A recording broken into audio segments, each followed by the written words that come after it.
That car looks absolutely stunning in the driveway. Sharp lines, sleek profile, turns heads everywhere you go. But what if that same car is quietly destroying your knees, straining your back, and setting you up for a serious fall every single time you use it? Today, we're pulling back the curtain on the cars that look incredible on the outside but are genuinely terrible for drivers over 50. And a few of them might already be sitting in your garage right now. Here's the thing. Car manufacturers spend millions making vehicles look desirable. They nail the styling. They nail the marketing. What they don't always nail is designing for the real needs of real people, especially people over 50 who may be dealing with stiffer joints, reduced grip strength, or sensitivity to glare and noise. Looking good and driving well are not the same thing, and the gap between those two can cost you in comfort, in health, and eventually in money. So let's get into it. Before we get to the specific cars, here's the framework you need to understand.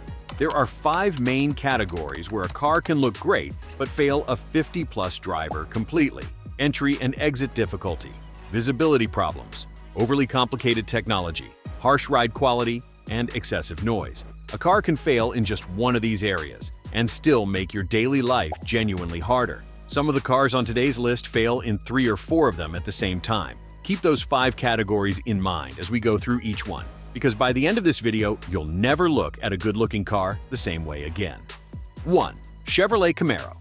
Let's start with an American icon. The Chevrolet Camaro looks like pure confidence on wheels. Wide body, aggressive stance, that unmistakable muscle car profile. If you grew up in the 60s or 70s, this car probably meant something to you. And that emotional pull is exactly why so many people over 50 end up buying one and regretting it within the first month. Here's the problem. The Camaro sits extremely low to the ground. The seat height is approximately 18 inches. That's roughly 5 to 8 inches lower than the ideal comfort range for drivers over 50. Getting in means lowering your entire body weight down into what feels like a bucket. Getting out means pushing yourself up from that same low position using your arms, your knees, and whatever core strength you have left at the end of a long day. But here's where it gets worse. The Camaro's roofline is so low and raked that the door opening is severely restricted.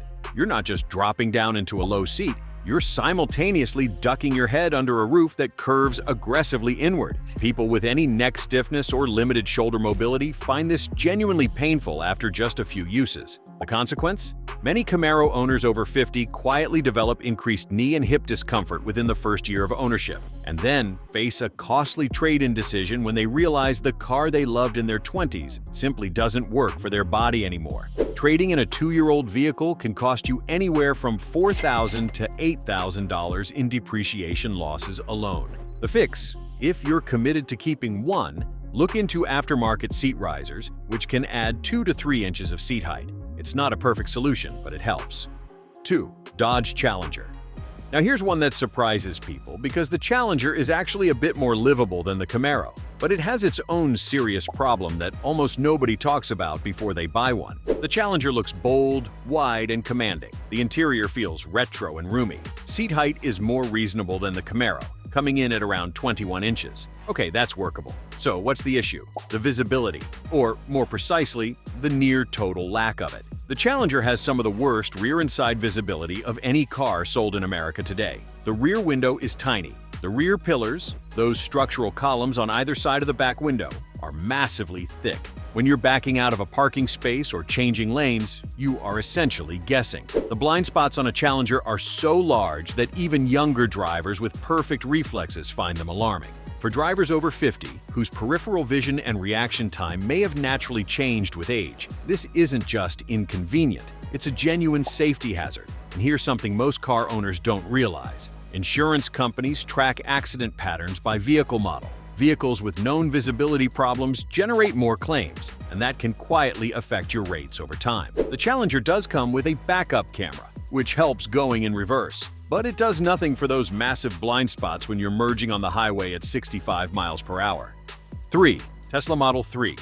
Here's one that's going to raise some eyebrows, and I want to be clear. We're not saying Tesla makes bad cars. The Model 3 is genuinely impressive in many ways. But for drivers over 50, It has some specific problems that are easy to miss during a test drive and very hard to live with after you buy one. The first problem is the technology interface. The Model 3 eliminated almost every physical button inside the cabin. Everything, and I mean everything, is controlled through a single large touchscreen in the center of the dashboard, adjusting your mirrors, changing the fan speed, turning on your seat heater, even opening the glove box. All of it requires you to navigate through a touchscreen menu while driving or while stopped.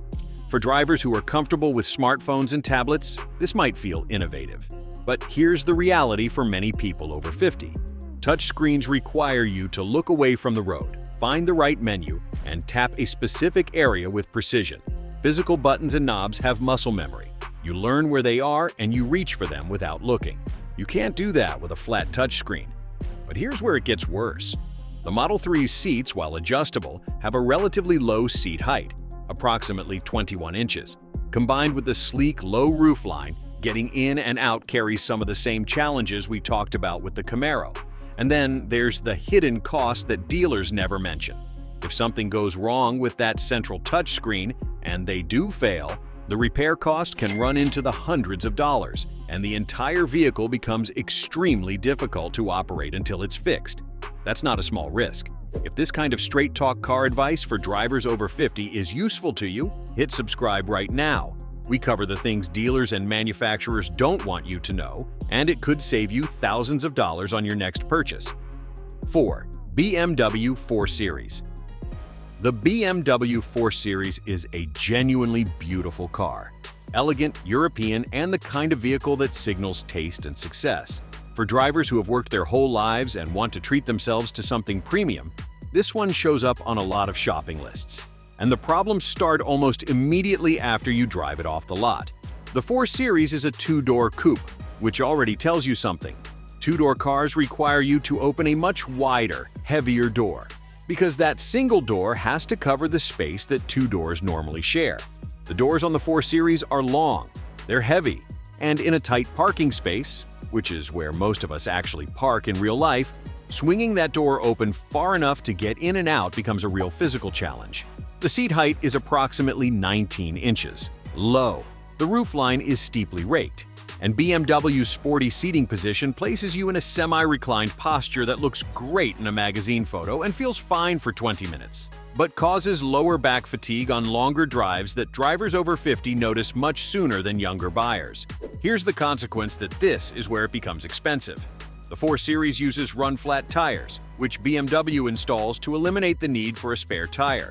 Run-flat tires wear faster and cost significantly more to replace than standard tires. A full set of replacement run flats for a 4 Series can run between $1,200 and $1,800. That's a maintenance cost many buyers over 50 never see coming. 5. Ford Mustang. The Mustang. You knew it was coming. This is the car that defined a generation. If you were young in the late 60s or early 70s, the Mustang was the car. And that history makes it one of the most emotionally purchased vehicles among buyers over 50. The modern Mustang has the same fundamental problem as the Camaro. Low seat, restricted door opening, and a driving position that is built for performance, not for daily comfort. Seat height sits at around 19 to 20 inches depending on the trim level. The rear visibility is poor, and the Mustang's stiff suspension, designed for handling, translates every bump and road imperfection directly into your spine. But here's the specific problem with the Mustang that goes beyond the usual low car complaints. The ride quality in the standard suspension setup is genuinely harsh on imperfect roads. And if you're buying a GT model or above, the exhaust note, which sounds thrilling at a car show, becomes fatiguing on a daily commute. Excessive cabin noise over a long period of time is a real issue for drivers over 50, many of whom are already managing some degree of hearing sensitivity. Most car owners don't realize that prolonged exposure to high cabin noise levels, even the exciting kind from a performance exhaust, accelerates hearing fatigue. That changes how enjoyable the car actually is to live with day after day. The simple fix, if you already own one, the Mustang does offer a comfort-tuned suspension on certain trim levels. If you're buying, specifically seek out the non-performance suspension option. It won't completely solve the problem, but it makes a meaningful difference on regular roads. 6. Jeep Wrangler. Here's the wild card on our list, because the Wrangler has a completely different set of problems than everything else we've discussed. The other cars on this list are too low. The Wrangler? It's too high, too loud, too rough, and too complicated for most drivers over 50. Even though it looks capable and adventurous and sells exceptionally well to buyers in the 50 to 65 age range. The Wrangler's seat height is approximately 22 inches, which sounds reasonable. But the floor is also high because of the Wrangler's large tires and suspension lift, which means the door sill, the ledge you have to step over, is significantly higher than that seat measurement suggests. In practice, getting into a stock Wrangler feels like stepping up into a tall vehicle, even when the seat itself isn't that far off the ground. Here's the bigger problem. The Wrangler's solid front axle design, which is what makes it so capable off-road, also means it has a noticeably bouncy, unsettled ride on regular pavement. For everyday highway and city driving, which is what most Wrangler owners actually do, the ride is tiring in a way that compounds over a long trip. And then there's the noise. The Wrangler's boxy shape, removable doors, and soft top options create substantial wind and road noise at highway speeds. Cabin noise at 65 miles per hour in a Wrangler with a soft top can reach levels that make normal conversation difficult. That's not an exaggeration. It's a documented characteristic of the platform. But here's where it gets worse. Many Wrangler buyers over 50 purchase the vehicle for weekend adventures and light off-roading. But the specialized tires required for serious off-road use wear quickly on pavement and cost between $200 and $300 per tire to replace. 4 tires times $300 equals a maintenance bill that surprises a lot of owners. 7. Kia Stinger, the peak warning. This is the most important one on our list today, because the Kia Stinger is a car that receives genuine critical praise, looks spectacular, and represents tremendous value for the money. It's the kind of car that makes you feel young again just looking at it. And for drivers over 50, it is one of the most problematic daily drivers on the market. Here's why this matters so much. The Stinger is a hatchback styled to look like a sports sedan. It has the visual presence of a luxury car, the performance of a sports car, and the price point of a practical car. It checks every box on paper. The twin-turbocharged 3.3-liter engine produces 365 horsepower and 376 foot-pounds of torque. It's genuinely fast. It's genuinely fun. And the seat height is approximately 18 inches, one of the lowest of any 4-door vehicle currently on sale in the United States. Combined with a heavily raked fastback roofline, getting into the Stinger's rear seats is genuinely difficult for anyone over 50 with limited hip flexibility.